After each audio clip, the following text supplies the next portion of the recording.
Il m'a été demandé de parler de la plénitude du Saint-Esprit. Je ne sais pas si vous êtes déjà plein du Saint-Esprit ou pas encore. Si vous êtes déjà rempli du Saint-Esprit ou pas encore, moi je ne sais rien. Alors s'il y en a qui sont remplis du Saint-Esprit ici et qui ont la plénitude du Saint-Esprit, qui lèvent le doigt. Tu peux aussi lever le doigt chez toi à la maison. Hein? Tu peux lever le doigt chez toi à la maison. Où sont les remplis là? Il n'y en a pas assez. Hein? Il n'y en a pas assez. Mais ils ne sont pas nombreux ceux qui sont remplis du Saint-Esprit. Et le reste, là, vous faites quoi? Vous n'êtes pas remplis. Vous êtes baptisés.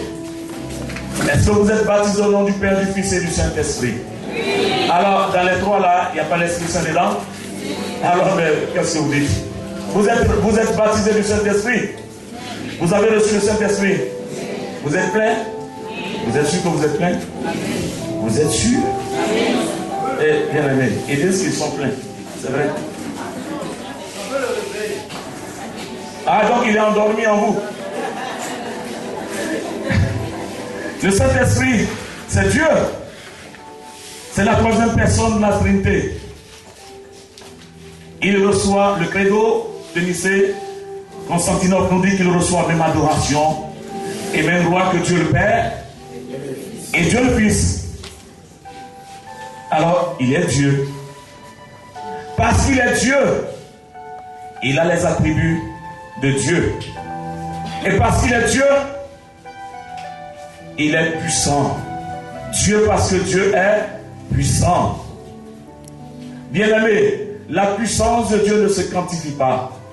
La puissance de Dieu se vit au fil du temps. Alors, s'il y a des chrétiens qui disent que par le baptême seulement, ils sont hyper remplis du Saint-Esprit, je dis, tu n'as rien compris. Dis à ton voisin, tu n'as rien compris. Parce que même les Galates, même les Corinthiens, ils ont été baptisés. Quand ils ont reçu Jésus, ils ont accepté Jésus, donc ils ont eu le baptême. Mais comment était leur vie? Ils vivaient toujours dans la chair. Est-ce que le Saint-Esprit pouvait s'installer pleinement en eux? Est-ce que le Saint-Esprit pouvait faire son trône, pouvait venir siéger dans leur vie? Je dis non. Vous êtes d'accord avec moi? Est-ce que vous êtes d'accord avec moi? Non, vous n'êtes pas d'accord. Non, vous n'êtes pas d'accord avec moi. Est-ce que vous êtes d'accord avec moi? Oui. Alors, l'Esprit Saint de Dieu veut siéger dans vos vies. La plénitude du Saint-Esprit, ce mot-là n'existe pas dans la Bible. Dans la Bible, on dit il est rempli. Rempli du Saint-Esprit. Alors la plénitude du Saint-Esprit n'existe pas dans la Bible. La plénitude du Saint-Esprit dont on parle, c'est une façon de dire que nous sommes hyper remplis du Saint-Esprit. Et très remplis du Saint-Esprit. Quand il y a des gens qui sont remplis du Saint-Esprit, quand on te voit, ta façon de parler, ta façon d'agir, ta façon de regarder, ta façon d'écouter change. Ta vie change. Tu ne demeures plus dans la chair comme ces Corinthiens, comme ces Galates, comme d'autres personnes bien aimées le font aujourd'hui. Alors quand on est plein de l'Esprit Saint, il est indispensable que le chrétien que nous soyons remplis du Saint-Esprit. Remplis du Saint-Esprit, cela signifie quoi? Cela ne veut pas dire que tu en as tellement d'avantages que tu vas disposer de l'Esprit comme bon te semble. Non. Le contraire. Tellement il est en toi, c'est lui qui te contrôle. C'est lui qui te contrôle. Et non toi qui le contrôle. C'est ce qu'on appelle la plénitude du Saint-Esprit. Tu es rempli du Saint-Esprit. Alors, si c'est Galates, c'est Corinthiens, à qui Paul a prêché la parole, à qui Paul a enseigné, il dit, mais vous êtes encore au lait. Galates 3, verset 1 au verset 3. Ô Galates stupides, qui vous a envoûté alors que sous vos yeux a été exposé Jésus-Christ crucifié. Alors Galates stupides, qui vous a envoûté alors que sous vos yeux a été exposé Jésus-Christ crucifié. Jésus-Christ crucifié. Vous êtes stupides. Paul a passé son temps stupide là. Si on te dit que tu es stupide aujourd'hui, ça veut dire quoi? Tu es bête. Tu es idiot, tu es bête. Alors tu es idiot. Ça veut dire qu'il dit aux Galates quand même, vous êtes des idiots. Qu'est-ce qu'il y a? Votre problème c'est quoi? Vous avez vu le Christ. Vous avez vu qu'on l'a crucifié. Et encore vous demeurez dans la chair. Vous avez un esprit charnel. Que voulez-vous qu'on fasse pour vous? On va en Corinthiens. Corinthiens le chapitre 3. 1 Corinthiens 3. Verset 1, verset 3. Pour moi, frère, je n'ai pu vous parler comme à des hommes spirituels, mais seulement comme à des hommes charnels, comme à des petits enfants en Christ. C'est du lait que je vous ai fait boire, non de la nourriture solide. C'est du lait que je vous ai fait boire, non de la nourriture solide. Bien-aimé, c'est à qui on donne le lait? En tout. Donc tu es encore bébé. Tu es encore bébé. Tu es encore bébé pour prendre du lait. Et Saint Paul dit qu'il ne lui aura pas donné la nourriture solide. Parce que tout simplement, ils n'étaient pas capables de supporter cette nourriture. On y va, on continue. Vous ne l'auriez pas supporté. Voilà. Mais vous ne la supporterez pas davantage aujourd'hui. Oui. Car vous êtes encore charnel. Vous êtes encore charnel. Vous demeurez charnel parce que vous vous détournez de l'Esprit de Dieu. Ils sont charnels, c'est Corinthiens, c'est ça? Ils sont charnels, ces Corinthiens-là, parce que tout simplement, ils ont refusé la nourriture solide que Saint Paul leur a communiquée. Ils ont préféré le lait. Le lait, c'est pour le bébé. Le bébé, il prend du lait. Il n'est pas encore conscient. Alors, si vous êtes encore dans cette situation, vous m'écoutez bien prêcher la parole ce matin. Si vous êtes encore dans cette situation, détournez-vous de cela. Soyez des chrétiens, de vrais chrétiens. Suivez Christ dans l'esprit de vérité. Ne vous perdez pas. Ne soyez pas stupides. Comme Saint Paul le dit aux Galates. Ne soyez pas, ne désirez. Il y a des gens, il y a des chrétiens qui désirent toujours qu'on leur donne la nourriture simple. C'est-à-dire qu'on leur dit Jésus t'aime. Il m'aime. Il m'aime tellement, il m'aime. Bon, donc je dois rester à la maison. Au nom du Père, du Fils et du Saint-Esprit, c'est fini. Et puis on continue, et puis Jésus t'aime, et puis la vie est belle. Écoutez-moi bien. Bien-aimé, notre Seigneur Jésus-Christ, il est allé jusqu'à la croix. Si tu veux être à la suite du Christ, accepte d'aller à la croix. Est-ce qu'on accepte aujourd'hui d'aller à la croix? Est-ce qu'on accepte la prédication de la croix? On ne veut pas entendre parler de la croix. On veut toujours qu'on nous dise les mariages. On veut toujours qu'on nous dise le voyage. On veut toujours qu'on nous donne le travail. Mais il n'y a pas de croix, on acceptera la croix. On refuse la croix. Bien aimé, avant que le Christ ne soit glorifié, il a vécu pleinement. Je dis bien, pleinement. Alors qu'il avait le pouvoir de dire non. Mais il a vécu pleinement la passion. Il est allé jusqu'à mourir sur la croix. Est-ce que tu es d'accord avec moi, chrétien? Est-ce qu'il y a des chrétiens dans le coin? Alors si Jésus, que tu prétends servir, tu prétends suivre, est allé jusqu'à mourir sur la croix, il te demande, imite-moi mon enfant, suis-moi. Suis-moi, prends ton bagage et suis-moi. Jésus dit suis-moi. Ça veut dire que suis-moi à tous les niveaux. Ne m'attends pas de me suivre que dans la gloire, dans les manifestations glorieuses. Suis-moi dans ma douleur, dans ma passion, dans ma souffrance. Vous n'aimez pas qu'on vous prêche la souffrance du Christ. Vous n'aimez pas qu'on vous parle des plaies du Christ. Écoutez, bien aimés, les plaies de Jésus, s'il n'y avait pas eu de plaies, il n'y aurait pas eu de sang. Si vous êtes assise là, je vous regarde, est-ce que vous avez le sang qui coule en vous? Le sang ne coule pas, parce que simplement vous n'êtes pas blessé. Jésus a été blessé. Jésus a reçu 5480 coups. Jésus a été déchiqueté. Vous acceptez d'être déchiqueté, vous verrez la gloire de Dieu. Vous refusez d'être déchiqueté, vous serez toujours charnel. On va vous prêcher toujours les évangiles que vous venez entendre toujours. Vous allez courir de gauche à droite. On passe ici, on passe là, on attend, mais on est là-bas parce que le thème parle de ça. Le thème parle du mariage. Moi, je peux vous prêcher la croix. Et ça va vous faire fuir. Et ceux qui resteront, la croix va te suivre. On ne peut pas y échapper. Bien aimé, on ne peut pas échapper à la croix. Le Christ n'a pas échappé, il n'a pas fui la croix, il a accepté la croix, il a accepté d'aller jusqu'à la croix. Alors si nous sommes imitateurs du Christ, nous devons accepter d'aller jusqu'à la croix. Les gens n'aiment pas la croix. Les gens n'aiment pas la souffrance. Ils aiment tout ce qui est beau. Ils aiment qu'on leur dise, dans nos églises à côté là, dans nos frères d'à côté, ils disent quoi? Qu'est-ce que vous dites? Arrêtez de souffrir. Si nous devons arrêter de souffrir, alors Jésus n'a pas souffert. Si nous devons arrêter de souffrir, c'est que le Christ n'a pas souffert. Alors que l'évangile nous dit que le Christ a souffert. Il est mort sur la croix et ensuite la gloire s'est manifestée.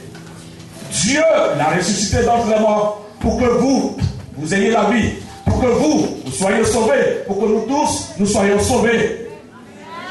Il ne faut jamais vous éloigner de la croix.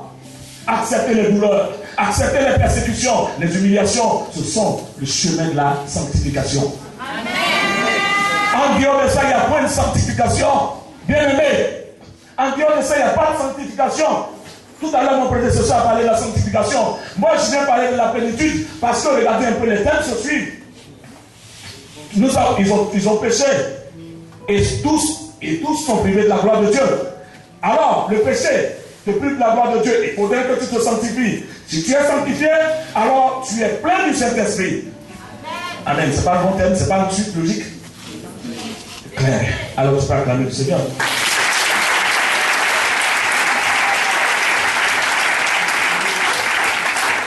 Et je continue encore pour dire la plénitude du Saint-Esprit. Ça s'acquiert.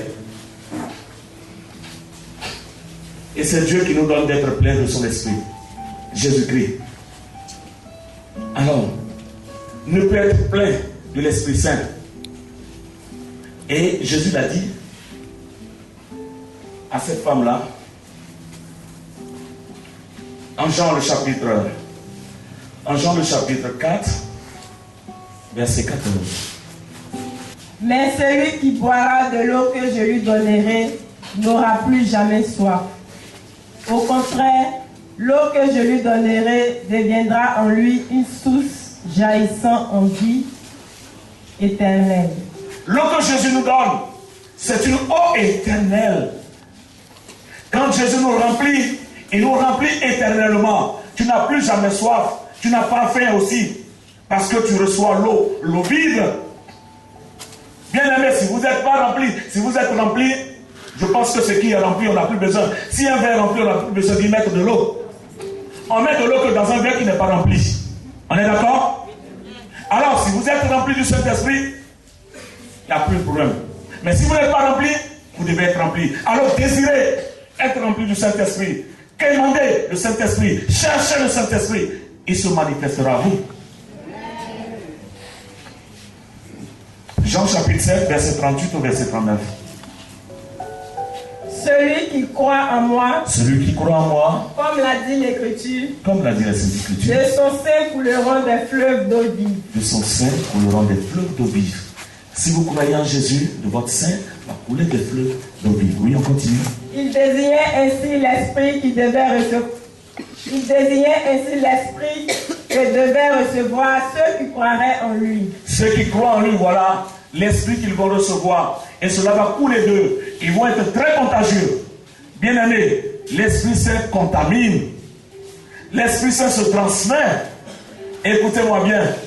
À la visitation, lorsque Élisabeth est allée, Marie est allée visiter sa cousine Élisabeth, il y a quelque chose qui s'est passé.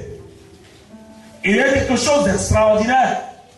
Un phénomène extraordinaire s'est passé. C'est qu'à la salutation de Marie, l'Écriture nous dit qu'un l'enfant a tressailli au-dedans d'Élisabeth. Pourquoi l'enfant a tressailli? Moi je viens, je te salue. Et puis ton bébé tressaillit en toi. Pourquoi? Hein? Oui. Marie était bien aimée, Marie était remplie du Saint-Esprit. Ah ouais? Elle était très remplie du Saint-Esprit. Parce qu'elle est l'épouse du Saint-Esprit. Elle était très remplie. Ensuite, oui, il y a quoi encore? Marie, hein? C'est Élisabeth qui a ressenti. Parce que le petit être qui était au-dedans de l'Élisabeth vient de croiser son Seigneur et son Dieu. C'est une façon à Jean le Baptiste, qui est dans le ventre d'Élisabeth, de reconnaître son Seigneur à travers Marie. Même dans le sein. Alors Marie est capable de communiquer le Saint-Esprit. Alors, on est d'accord? Marie communique le Saint-Esprit. Alors donc Marie a communiqué le Saint-Esprit. Alors le petit Jean-Baptiste a bougé dedans pour dire, oh Jésus, tu es là, le Seigneur. Il a fait trembler un peu. Mais pourquoi? Marie est pleine. Elle est pleine, elle est hyper remplie. La plénitude était en Marie. La Bible dit, nul ne peut voir Dieu sans mourir. Chrétien catholique. Nul ne peut voir Dieu sans... Marie, elle a fait plus que voir Dieu. Mais elle est restée vivante. Elle a contenu Dieu en elle. Marie avait Dieu dans son ventre. Marie avait toute la puissance dans son ventre pendant 9 mois. Marie devait en principe exploser. On ne peut pas voir Dieu dans son ventre comme ça. Un ventre humain qui contient Dieu, ça veut dire qu'il garde Dieu pendant 9 mois. C'est impossible. Si tu n'as pas été choisi, c'est impossible. Si l'Esprit Saint n'est pas sur toi, si la puissance de Dieu n'est pas sur toi, c'est impossible que tu puisses contenir Dieu dans ton sein pendant 9 mois. Donc Marie a communiqué le Saint-Esprit. Alors le Saint-Esprit se communique. Donc on peut vous communiquer le Saint-Esprit. Et je crois qu'aujourd'hui, nous allons faire cette expérience-là de communiquer le Saint-Esprit. Alors, que faut-il faire pour avoir la plénitude du Saint-Esprit? Pour avoir la plénitude du Saint-Esprit, ce n'est pas de dormir, ce n'est pas de manger, ce n'est pas de se promener, c'est d'avoir une vie de prière, une vie d'adoration, une vie d'intimité avec Dieu.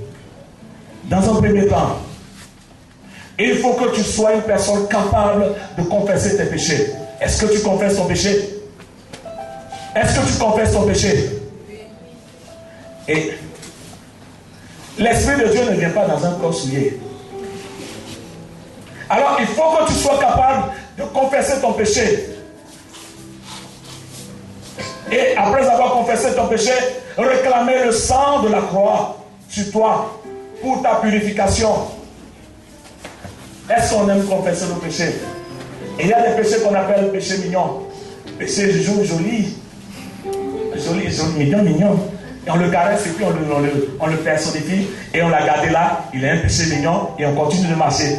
Et chacun de nous, quand à la confession, on refuse d'en parler au prêtre, au ministre de Jésus qui est là, ministre de Dieu, on refuse d'en parler avec lui parce qu'on a honte. Si tu as honte de ton péché, ne le fais pas, ne le commets pas. Ne le commets pas. Alors si tu veux être rempli du Saint-Esprit, éloigne-toi du péché, confesse tes péchés et demande au sang de Jésus de venir en toi. Premier point. Deuxième point, il faut demander l'Esprit Saint. Il faut le demander, il faut vouloir. Il faut vouloir. Si je ne veux pas quelque chose, je ne peux pas l'avoir. Il faut désirer le Saint-Esprit. Mais il y en a qui ne le désirent même pas. Ils entendent que le Saint-Esprit descend lui-même sur eux comme ça. Et puis ils vont dire, ouais, j'ai la plénitude du Saint-Esprit. Est-ce que tu le désires? Quand tu désires quelque chose, tu mets les moyens qu'il faut pour l'obtenir. Tu mets tous les moyens qu'il faut pour l'obtenir. Alors si tu désires le Saint-Esprit, vas-y, mets les moyens qu'il faut. Il faut le désirer. 2. Troisième point. Il faut croire que le Saint-Esprit que tu as demandé, tu l'as maintenant. Il y a une question de foi qui s'établit là. Il faut croire que le Saint-Esprit que tu as demandé, tu l'as. Parce que tu ne verras pas tes yeux de chair, bien-aimé. Il est esprit, ça veut dire tu ne peux pas le voir. Mais est-ce que tu crois que ce que tu as demandé, l'esprit que tu cherches là, si les autres points sont, les autres conditions en haut là, que je viens de citer là, sont remplies, alors crois qu'il est en toi et il est véritablement en toi. Voici les conditions, bien-aimés. Quelques conditions, bien sûr, pour être dans la plénitude du Saint-Esprit. Dieu, Jésus, ne nous retire pas ce qu'il nous. Le Saint-Esprit, tu peux l'avoir en toi, il peut être en toi, mais endormi. Comment il faut le réveiller? Il y a beaucoup en vous ici là, c'est endormi comme votre sommeil, c'est ce que vous êtes en train de faire là. Celui qui est en train de dormir là, le Saint-Esprit dort en lui. Si tu es approché là, le Saint-Esprit est approché à toi, tu dors comme ça, il est aussi en toi. Mais si tu restes éveillé, pour écouter la parole de Dieu, l'Esprit de Dieu est éveillé en toi. Donc, regarde ton voisin, secoue-le un peu, dis-lui, lève-toi. Le Saint-Esprit a les attributs d'une personne. Le Saint-Esprit parle. Le Saint-Esprit s'attriste. Nous attristons le Saint-Esprit. Et le Saint-Esprit parle. Donc c'est une personne. Parce qu'elle a les attributs d'une personne. Quand vous dites dans vos méditations personnelles, l'Esprit Saint de Dieu m'a parlé. Si l'Esprit Saint de Dieu t'a parlé, s'il a parlé comme toi, tu parles aujourd'hui, c'est que c'est une personne. Alors, c'est une personne seulement qui peut te parler. Alors, si c'est une personne qui te parle, alors, si cette personne, tu l'insultes, si tu dis du mal de cette personne, si tu commets des péchés, cette personne s'attriste. Alors, si elle s'attriste, c'est l'homme qui s'attriste. Alors, si l'homme s'attriste, c'est que le Saint-Esprit est une personne. Parce que le Saint-Esprit s'attriste. Quand on commet des péchés, le Saint-Esprit est très attristé. Il faut éviter le péché. Dans toutes les prédications depuis hier jusqu'à ce matin, on nous parle de nous éloigner du péché pour voir la gloire de Dieu se manifester sur nous. Alors le péché est dangereux. Le péché est dangereux. Et quand nous péchons, qu'on nous montre, qu'on nous parle, qu'on met notre péché devant nous, et que l'Esprit se met notre péché devant nous, il y a deux attitudes que nous avons le plus souvent. Dis Amen. Première attitude, vous savez, quand ils ont crucifié Jésus,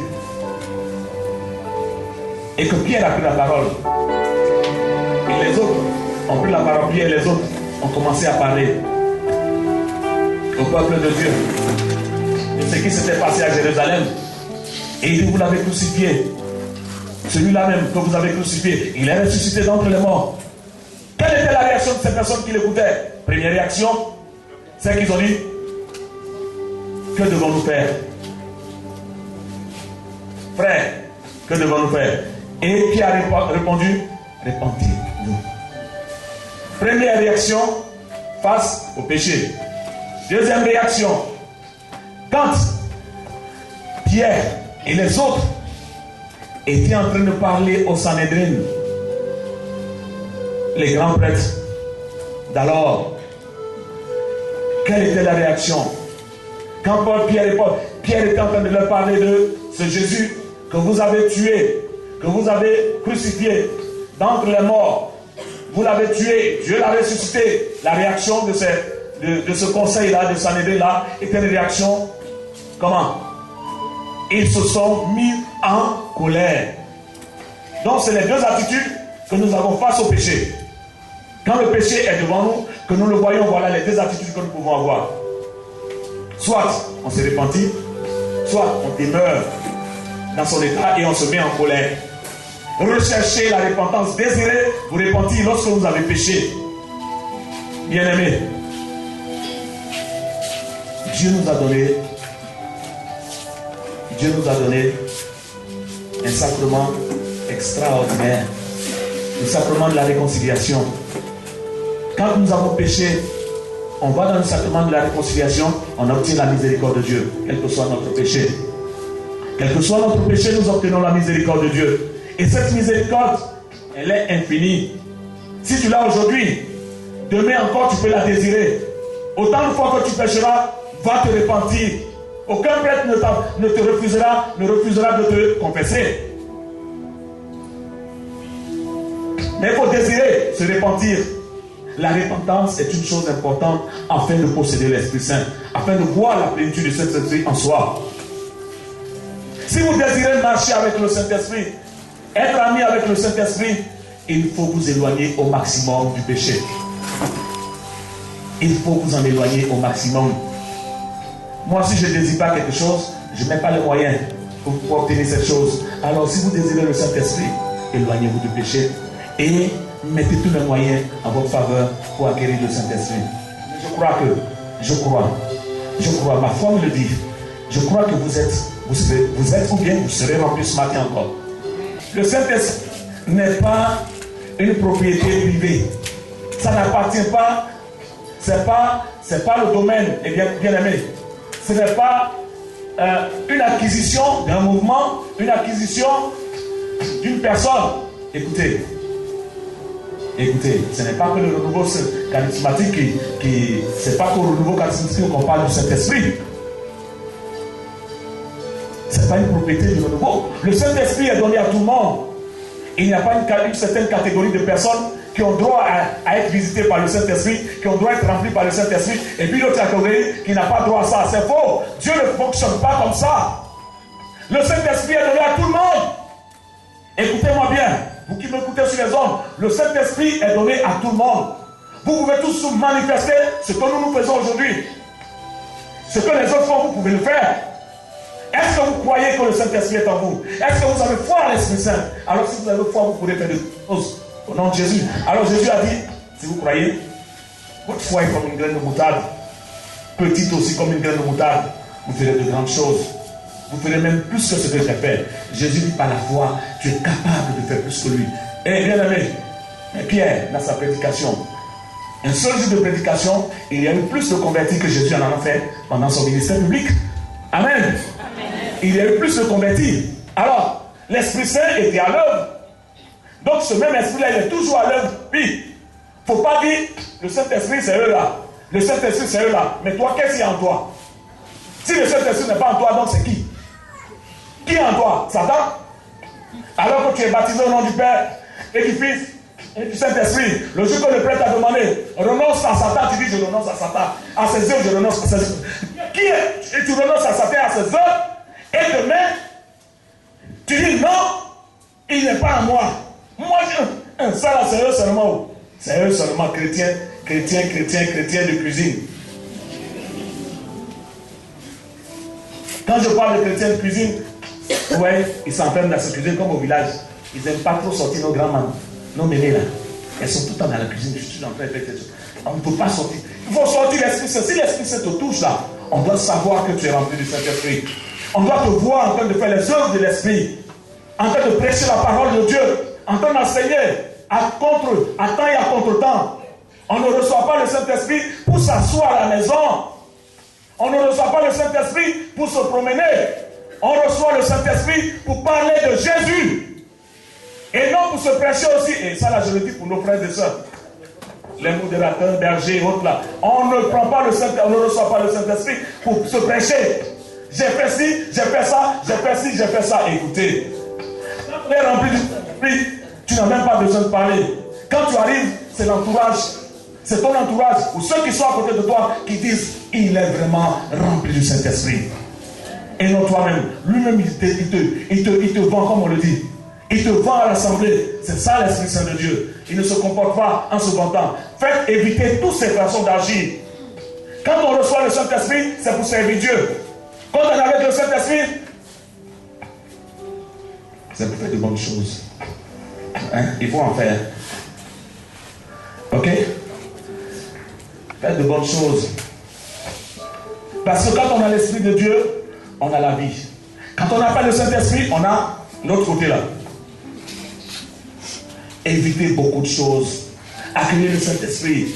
Jour et nuit, bien aimé. Chaque jour, ce qui est important et ce qui est extraordinaire, c'est que chaque jour, il y a un miracle qui se passe dans nos vies chaque jour.